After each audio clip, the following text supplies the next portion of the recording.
നമസ്കാരം. മുന്നോക്ക വിഭാഗത്തിലെ പിന്നോക്കക്കാർക്ക് സാമ്പത്തിക സംവരണം ഏർപ്പെടുത്തുന്ന ബില്ലിന് രാഷ്ട്രപതി അംഗീകാരം നൽകി കഴിഞ്ഞിരിക്കുന്നു. ഇപ്പോൾ രാഷ്ട്രപതി ബില്ലിൽ ഒപ്പുവച്ചിരിക്കുകയാണ്. ഇതോടുകൂടി ബില്ല് നിയമമായി മാറിയിരിക്കുന്നു.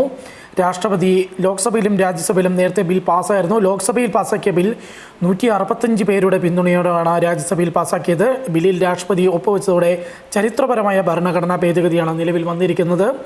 രാജ്യസഭയിൽ മുസ്ലിം ലീഗും ആം ആദ്മി പാർട്ടിയും DMK തുടങ്ങിയ പാർട്ടികളിൽ നിന്നായി 7 പേരാണ് ബില്ലിനെ എതിർത്ത് വോട്ട് ചെയ്തത്. AIADMK അംഗങ്ങൾ സഭ ബഹിഷ്കരിക്കുകയും ചെയ്തിരുന്നു. സാമ്പത്തികമായി പിന്നോക്കം നിൽക്കുന്ന മുന്നോക്ക വിഭാഗത്തിലുള്ളവർക്ക് 10% സംവരണം നൽകാൻ കേന്ദ്ര മന്ത്രിസഭാ യോഗത്തിൽ തിങ്കളാഴ്ച രാത്രിയാണ് തീരുമാനമെടുത്തത്. ഇതിന് തൊട്ട് പിന്നാലെ തന്നെയായിരുന്നു ചൊവ്വാഴ്ച ലോക്സഭയിൽ ബില്ല് ചർച്ചയ്ക്ക് വൈകിട്ട് 5 മണിയോടുകൂടി എടുത്തത്. രാത്രി 10 മണിയോടുകൂടി ബിൽ പാസ്സാക്കിയായിരുന്നു. 323 പേരാണ് ബില്ലിനെ അനുകൂലിച്ച് വോട്ട് ചെയ്തത്. 3 പേർ മാത്രമായിരുന്നു എതിർത്ത് വോട്ട് ചെയ്തത്. AIADMK വോട്ടെടുപ്പ് ബഹിഷ്കരിക്കുകയും ചെയ്തിരുന്നു. വാർഷിക വരുമാനം 8 ലക്ഷത്തിന് കീഴെ ഉള്ളവർക്കാണ് സംവരണത്തിൻ്റെ യോഗ്യത ലഭിക്കുക. ഏറെക്കാലമായി RSS ഉൾപ്പെടെയുള്ള സംഘടനകൾ ആവശ്യപ്പെട്ടിരുന്നതാണ് സാമ്പത്തിക സംവരണം. ഒപ്പം തന്നെ NSS അടക്കമുള്ള കേരളത്തിൽ നിന്നുള്ള സംഘടനകളും ആവശ്യപ്പെട്ടിരുന്നു ഇത്തരത്തിലുള്ള സംവരണം.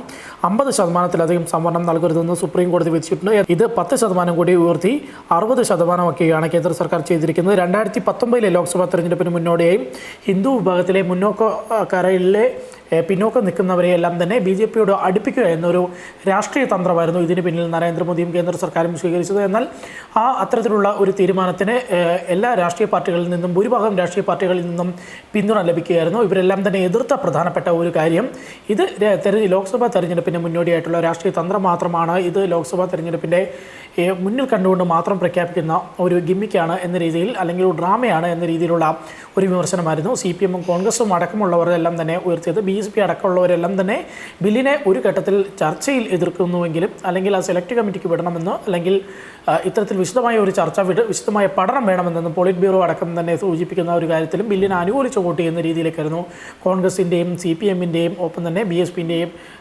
SP-യുടെയും എല്ലാം തന്നെ നേതൃത്വം പോകുന്ന രീതിയിലേക്ക് കണ്ടത്. അത്തരത്തിൽ ലോക്സഭയിലും രാജ്യസഭയിലും ഇന്ന് വരെ കാണാത്ത രീതിയിലുള്ള വളരെ ചുരുക്കം മാത്രം കണ്ടിട്ടുള്ള രീതിയിലുള്ള ഒരു ഐക്യമായിരുന്നു, പ്രതിപക്ഷ ഭരണപക്ഷ ഐക്യമായിരുന്നു ഇത്തരത്തിൽ ഒരു വോട്ടെടുപ്പിലൂടെ ഈ ബില്ലിനെ അനുകൂലിച്ചുകൊണ്ടുള്ള വോട്ടെടുപ്പിലൂടെ കണ്ടത്.